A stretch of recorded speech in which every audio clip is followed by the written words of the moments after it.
అందరికీ నమస్కారం. Welcome to సర్కార్ కొలువు యూట్యూబ్ ఛానల్. సో, మన ఛానల్ ఇంకా ఎవరైనా సబ్స్క్రైబ్ చేసుకోకపోతే దయచేసి సబ్స్క్రైబ్ చేసుకోండి. సో, దీంట్లో ప్రధానంగా ఏంటంటే ఉద్యోగాల జాతర త్వరలో 2000 గెజిటెడ్ ఆఫీసర్ల పోస్టులన్నీ నోటిఫికేషన్ అని చెప్పేసి మనకు పేపర్‌లో వచ్చింది. అయితే నిజంగా ఇది ఉద్యోగాల జాతర అంటే నిజంగా నిరుద్యోగులతోనే భర్తీ చేయబోతున్నారా? అంటే ఈ మొత్తం ఈ 2000 గెజిటెడ్ ఆఫీసర్ పోస్టులని నిరుద్యోగులతోనే భర్తీ చేయబోతున్నారా అంటే, సో, ఇదంటే నో. ఇది కంప్లీట్‌గా నిరుద్యోగులతో భర్తీ చేసే నోటిఫికేషన్ అయితే కాదు. పేపర్‌లో వచ్చినట్టుగా ఇది జరిగేదైతే కాదు. ఇది కొద్ది రోజుల క్రితం వచ్చిందిది. సో, ఇది ఉద్యోగాల జాతర అని చెప్పేసి ఇక్కడ దాని తర్వాత డీఎస్సీ ఏసాము. ఎస్సీ వర్గీకరణ లేట్ అయింది. 2, 3 రోజుల్లో గవర్నర్ దీని మీద సంతకం అయింది. రోస్టర్ పాయింట్స్ ఫిక్సింగ్‌కి కసరత్తు చేస్తామని ఇదంతా అయిపోయింది. గవర్నర్ సంతకం కూడా అయిపోయింది. రోస్టర్ పాయింట్స్ ఫిక్సింగ్ ఇదంతా కూడా ప్రాసెస్ అయిపోయింది. సో, ఇప్పుడు ఎలా చేయబోతున్నారు ఏంటనేది, సో, దీనికి సంబంధించి జీవో కూడా రిలీజ్ చేశారు. GO number 21. So, GO number 21 అని చెప్పేసి ఇక్కడ తెలంగాణ గవర్నమెంట్ ఒక జీవో రిలీజ్ చేసింది దీన్ని. So, filling up the direct recruitment teaching vacancies 12 universities under the administration control of the higher education department కింద ఉన్న ఏవైతే 12 యూనివర్సిటీస్ ఉన్నాయో, తెలంగాణలో ఉన్న 12 యూనివర్సిటీలకు సంబంధించిన టీచింగ్ స్టాఫ్‌కి సంబంధించి ఇది అసిస్టెంట్ ప్రొఫెసర్ క్యాడర్ పోస్టులివి. సో, దీంట్లో క్లియర్‌గా దీంట్లో మనకి క్లియర్‌గా ఇచ్చారు. జీవోలో ఎలా తీసుకోబోతున్నారు ఏంటనేది. డైరెక్ట్ రిక్రూట్మెంట్ అంటే ఇదేదో ఎగ్జామ్ పెట్టి ఎగ్జామ్ నుంచి ఎవరైతే అసిస్టెంట్ ప్రొఫెసర్‌కి ఎలిజిబిలిటీ ఉంటారో వాళ్ళని డైరెక్ట్ రిక్రూట్మెంట్ చేసే ప్రొసెసర్ అయితే కాదు. బట్ ఇది డైరెక్ట్ రిక్రూట్మెంటే. కానీ ఏ విధంగా తీసుకోబోతున్నారంటే దీనికి కొన్ని గైడ్‌లైన్స్ రిలీజ్ చేశారు. దీనికి రీసెర్చ్ తర్వాత వెయిటేజ్ ఇస్తున్నారు చూడండి ఇక్కడ. Weightage for academic board and research performance అని చెప్పేసి ఇస్తున్నారు. సో, దీన్నంతా కూడా ఎలా తీసుకున్నారంటే ఇక్కడ జివోలో మెన్షన్ చేశారు. ఒకసారి మీకు ఇది చదివి వినిపిస్తాను. ఇక్కడ ఫస్ట్ పేరాలో చూడండి. In the reference of third read above the chairman the Telangana council higher education Hyderabad forward the recommendation of the high level committee the uniform guidelines to the recruitment teaching faculty in the universities direct recruitment vacancies. So, దీనికి high level కమిటీని ఎవరేశారు? గంటా చక్రపాణిని ఏశారు. గంటా చక్రపాణి చైర్మన్‌గా ఒక high level committee ఏశారు. ఆ committee దేనికోసం ఏశారంటే ఈ assistant ప్రొఫెసర్‌ల యొక్క నియామకాలని ఎలా భర్తీ చేయాలి ఈ యూనివర్సిటీలకు సంబంధించి అని చెప్పేసి. సో, ఆ గంటా చక్రపాణి చైర్మన్‌గా ఉన్న హై లెవెల్ కమిటీ ఏమని రికమెండేషన్ చేసిందో ఆ రికమెండేషన్స్‌ని వీళ్ళు యాక్సెప్ట్ చేశారు. సో, దాన్ని ఏ విధంగా చేయబోతున్నారంటే డైరెక్ట్‌గా అంటే ఒక ఎగ్జామ్ పెట్టి ఎగ్జామ్ నుంచి రిక్రూట్మెంట్ ప్రాసెస్ కాదు. దీనికి అన్నింటికి సంబంధించి కొన్ని గైడ్‌లైన్స్ ఇచ్చారు. దీన్ని పార్ట్ ఏ, బి, సి అని చెప్పేసి 3 విధాలుగా వీళ్ళకి వెయిటేజ్ అనేది ఇస్తున్నారు. దీన్ని 3 స్టేజ్‌లలో ఇస్తున్నారు. ఫస్ట్ స్టేజ్‌లో ఏంటంటే ఒక కమిటీ ఉంటుంది. ఇది ఒక స్క్రూటినీ కమిటీ ఉంటది. దీనికి వీసీ అండ్ తర్వాత చైర్మన్ ఉంటాడు ఒకటి. తర్వాత ఒక ఎక్స్‌పర్ట్ కమిటీ నామినేటెడ్ బై ఇక్కడ టీజీసీహెచ్‌సీ నుంచి ఒక నామినేటెడ్ మెంబర్ ఉంటాడు. తర్వాత హెడ్ ఆఫ్ ది డిపార్ట్మెంట్ కన్వీనర్‌గా ఉంటాడు. సో, దీంట్లో యూజీ అంటే మనకి అండర్ గ్రాడ్యుయేషన్‌లో వచ్చిన మార్కులకు వెయిటేజ్‌కి అంటే 70% అబోవ్ వచ్చిన వాళ్ళకి ఎన్ని మార్క్స్, సో 50% బిలో వచ్చిన వాళ్ళకి ఎన్ని మార్క్స్ అనేది ఇలా వెయిటేజ్ ఉంటుంది. దాని తర్వాత పీజీలో వచ్చిన మార్క్స్ యొక్క వెయిటేజ్ ఉంటుంది. సో, దీని తర్వాత తర్వాత జేఆర్ఎఫ్ జూనియర్ రీసెర్చ్ ఫెలో ఇది చేసిన వాళ్ళకి నెట్ అండ్ సెట్ ఉన్న వాళ్ళకి ఒక రకమైన వెయిటేజ్ ఉంటుంది. తర్వాత పీహెచ్‌డీ చేసిన వాళ్ళకి ఇంకొక రకమైన వెయిటేజ్ ఉంటుంది. ఎంఫిల్ చేసిన వాళ్ళకి ఇంకో రకమైన వెయిటేజ్ ఉంటుంది. సో, ఈ విధంగా ఫస్ట్ స్టేజ్ అయిపోయిన తర్వాత మళ్ళీ సెకండ్ స్టేజ్ ఉంటుంది. సెకండ్ స్టేజ్ నుంచి మళ్ళీ థర్డ్ స్టేజ్‌కి తీసుకుంటారు. సో, ఈరోజు వచ్చిన పేపర్‌లో ఈనాడు పేపర్‌లో వచ్చింది ఇది. వర్సిటీల్లో సహాయ ఆచార్య పోస్టులకు భర్తీకి అని చెప్పేసి పచ్చ జెండా అని చెప్పేసి ఒకటి వచ్చింది. ఇది అసిస్టెంట్ ప్రొఫెసర్‌లకు సంబంధించి ఇది 3 దశల్లో నియామక ప్రక్రియ ఉంటుంది. కొత్త మార్గదర్శకాలు జారీ చేశారు. 12 విశ్వవిద్యాలయాలకు ఊరట, నిరుద్యోగులకు శుభవార్తని ఇచ్చాడు. ఇక్కడ నిరుద్యోగులు అనే పదం ఇక్కడ వాడడం అనేది అంతకంటే పిచ్చితనం ఇంకోటుండదు. సో, నిరుద్యోగులు అంటే ఏంటి వీళ్ళ ఉద్దేశంలో ఇప్పుడు అంటే గవర్నమెంట్ ఎంప్లాయీ కానంత మాత్రాన వాళ్ళు నిరుద్యోగులు అయితారా? సో, ఇక్కడ 3 దశల్లో తీసుకునే వాటిలలో ఎక్స్‌పీరియన్స్ అనే ఒక క్రైటీరియా ఉంది.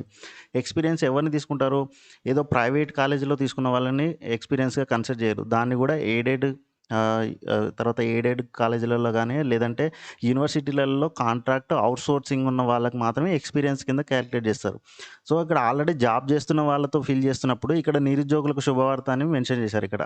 సో, ఇది వీళ్ళకి ఈ పేపర్ వాళ్ళది యొక్క అత్యుత్సాహం తప్పించి ఇది ఏముండదు. నిరుద్యోగులతో భర్తీ చేయడం అంటే ఒక మినిమమ్ క్వాలిఫికేషన్ క్రైటీరియా మెన్షన్ చేసి వాళ్ళని ఒక నియామక ఎగ్జామ్ ఒక పరీక్ష ద్వారా వాళ్ళని భర్తీ చేసినప్పుడు దాన్ని నిరుద్యోగులతో భర్తీ చేయడం అంటారు. అలా ఆల్రెడీ కాంట్రాక్ట్ ఔట్‌సోర్సింగ్ వాళ్ళతో భర్తీ చేస్తున్నప్పుడు ఇక్కడ నిరుద్యోగులకు శుభవార్త అని మెన్షన్ చేయడం సో, ఇంకా దీనికి అర్థం లేదు. ఆల్రెడీ కాంట్రాక్టు, అవుట్‌సోర్సింగ్ ద్వారా వాళ్ళు ఆల్రెడీ టీచింగ్ స్టాఫ్‌లుగా ఉన్నప్పుడు వాళ్ళు నిరుద్యోగులు ఏ విధంగా అవుతారు? సో, ఈ విధంగా కాలిక్యులేట్ చేయాలంటే తెలంగాణలో అసలు గవర్నమెంట్ జాబ్ చేసేవాళ్ళు కాకుండా మిగతా వాళ్ళంతా నిరుద్యోగులే అవుతారు మరి. సో, దీంట్లో ఖాళీల్లో సగమే భర్తీ. సో, ఇక్కడ పైన మనం ఇందాక ఫస్ట్ చూపించినప్పుడు 2000 ఖాళీలు అని చెప్పేసి చూపించారు. సో, అది కూడా పేపరోళ్ళు అత్యుత్సాహమే తప్పించి ఇక్కడ నిజంగా గవర్నమెంట్ అన్ని పోస్టులు భర్తీ చేయబోతుందా అంటే అన్ని పోస్టులు చేయట్లేదు. ఇక్కడ సుమారుగా 1000-1500 కూడా భర్తీ చేయరు ఇది. సో, ఇక్కడ మీకు ఫైనల్ మళ్ళీ ఇంకా ముందు మీకు తెలుస్తది. సో, ఇక్కడ దీన్ని ఏ విధంగా ఎన్ని స్టేజ్‌లలో చేయబోతున్నారంటే ఇక్కడ ఫస్ట్ స్టేజ్ వచ్చేసి ఇది 3 దశలలో ఫస్ట్ స్టేజ్ ఏంటి? Academic record. ఇప్పుడు ఇందాక మీకు చెప్పినట్టుగా యూజీసీ అండ్ తర్వాత పీజీలో ఉన్న మార్క్స్ వెయిటేజ్. దీని నుంచి మళ్ళీ సెకండ్ క్రైటీరియా ఏంటి? 30 మార్కులకు సంబంధించి ఇక్కడ ఇది పీహెచ్‌డీ చేసిన వాళ్ళకి, ఎంఫిల్ చేసిన వాళ్ళకి, తర్వాత నెట్, సెట్ ఉన్న వాళ్ళకి ఇక్కడ తీసుకుంటారు. కానీ ఇక్కడ ఇంకొక పాయింట్‌ని చూడండి. ఇక్కడ బోధనా అనుభవాన్ని ఇచ్చాడు. సంవత్సరానికి ఒక మార్కు, గరిష్టంగా 10 మార్కులు. మరి బోధనా అనుభవం ఉన్నప్పుడు నిరుద్యోగులకు బోధనా అనుభవం ఎక్కడి నుంచి వస్తది? ఒకవేళ బోధనా అనుభవం తీసుకుంటే నేను ప్రైవేట్ కాలేజీలో ఒక టీచింగ్ చేసిన స్టాఫ్‌కి కూడా మీరు బోధనా అనుభవం కింద కన్సిడర్ చేస్తారా? సో, ఆ విధంగా కన్సిడర్ చేస్తాను అని చెప్పేసి ఇక్కడ అటువంటి పాయింట్ ఎక్కడ మెన్షన్ చేయలేదు. సో, ఇక్కడ ఇచ్చారు చూడండి. సో, ఏ విధంగా తీసుకోబోతున్నారు? ఈ మార్గదర్శకాలన్నిటిని పాలకమండలి సమావేశంలో ఆమోదించాల్సి ఉంటుంది. నియామకాల సమయంలో తెలంగాణ రాష్ట్ర రిజర్వేషన్లు, రోస్టర్‌ను ఖచ్చితంగా పాటిస్తారు. ప్రతి దశ తర్వాత అభ్యర్థుల జాబితా మార్కుల అధికారిక వెబ్‌సైట్‌లో పొందుపరుస్తారు. 1:10 నిష్పత్తిలో ఒక్కో పోస్టుకు 10 మంది చొప్పున రెండో దశకు ఎంపిక చేస్తారు. అంటే ఫస్ట్ స్టేజ్ నుంచి సెకండ్ స్టేజ్‌కి 1:10 తీసుకుంటారు. తర్వాత రెండో దశకు పంపిస్తారు. అక్కడి నుంచి 1:5 తీసుకుంటారు. 1:5 తీసుకొని ఇంటర్వ్యూ పెడతారు. సో, ఇక్కడ ఇంటర్వ్యూకి సంబంధించి చూడండి. ఇంటర్వ్యూలో కూడా ఇచ్చారు. తర్వాత వీసీ అధ్యక్షన ఎంపిక కమిటీ ఉంటది. ఇక్కడ కూడా అభ్యర్థి యొక్క పరిజ్ఞానం, సబ్జెక్ట్ ప్రజెంటేషన్, రీసెర్చ్ ఆప్టిట్యూడ్, వ్యక్తిత్వ అంచనాలు, సో, ఇదంతా కూడా తీసుకుంటారు. దీంట్లో కూడా మళ్ళీ ప్రతి పాయింట్‌లో కూడా మీకు ఇక్కడ మెన్షన్ చేశారంటే పరిశోధన పత్రాలు, సదస్సులు అని చెప్పేసి. అంటే దీంట్లో పరిశోధనలలో పుస్తకం రాసి ఉండాలి. లేదంటే పుస్తకాలే దానికి సంబంధించి ఏదైనా ఎడిటర్‌గా పనిచేసి ఉండాలి. సో, ఇవన్నీ క్రైటీరియాలు ఇచ్చారు. ఇక్కడ ఎక్కడ కూడా డైరెక్ట్ రిక్రూట్మెంట్ ప్రాసెస్, ఇది పేరుకి మాత్రమే డైరెక్ట్ రిక్రూట్మెంట్. సో, ఇక్కడ స్క్రీనింగ్ టెస్ట్‌కు మంగళం. Academic record, teaching skills, interview ఆధారంగా నియామకం. అసిస్టెంట్ పోస్టుల భర్తీకి దొడ్డిదారిలో జీవో. ప్రొఫెసర్లు, అసోసియేట్ ప్రొఫెసర్ల భర్తీ ఊసే లేదు. మండిపడుతున్న విద్యార్థి సంఘాలని చెప్పేసి. సో, డెఫినెట్‌గా ఎందుకంటే ఇది పేరుకు మాత్రమే డైరెక్ట్ రిక్రూట్మెంట్ గానీ ఇది నిరుద్యోగులతో భర్తీ అయ్యే నోటిఫికేషన్లు కావివి. యూనివర్సిటీలలో అసిస్టెంట్ ప్రొఫెసర్ల భర్తీకి స్క్రీనింగ్ టెస్ట్ విధానం రద్దు చేస్తూ రాష్ట్ర ప్రభుత్వం కీలక నిర్ణయం తీసుకుంది. ప్రతిభకు పాత్ర వేసి అనుభవం, ఇంటర్వ్యూ మార్కుల ఆధారంగా పోస్టులను భర్తీ చేయనున్నట్టు ప్రకటించింది. ఈ నెల 4న రిలీజ్ చేసిన జీవో నెంబర్ 21 ఇప్పుడు మీకు ఏదైతే చూపించానో అది. సో, దానికి సంబంధించి ఇలా వెయిటేజ్, మార్కులు ఇవని చెప్పేసి ఇలా ఇచ్చాడు. ఇక్కడ డైరెక్ట్ రిక్రూట్మెంట్ ప్రాసెస్ అనేది కంప్లీట్‌గా లేదు. ఓన్లీ బోధన అనుభవము, దాని నుంచి వచ్చిన టీచింగ్ స్కిల్స్, దాని తర్వాత ఇంటర్వ్యూ తీసుకుంటారంట. సో, ఇక్కడ నిరుద్యోగుల పదం అని వాడడమే సో, పేపర్‌లలో ఏదో ప్రో గవర్నమెంట్‌గా రాయడానికి మాత్రమే పనికొస్తాయి. ఏదో పేపర్‌లలో అలా రాశారు గానీ ఇది డైరెక్ట్‌గా ఒక టెస్ట్ నిర్వహించి ఇవి భర్తీ చేసే ఉద్యోగాలైతే కావివి. సో, మరి ఎన్ని చేయబోతున్నారు? ఇక్కడ మొత్తం ఇక్కడ చూడండి. రాష్ట్రంలో ఉన్నత విద్యాశాఖ పరిధిలో మహిళా యూనివర్సిటీతో సహా అంటే ఇప్పుడు కొత్తగా కోటి ఉమెన్స్ కాలేజ్‌ని మహిళా యూనివర్సిటీ చేశారు కదా! దాంతో సహా చూసుకుంటే 12 యూనివర్సిటీలు.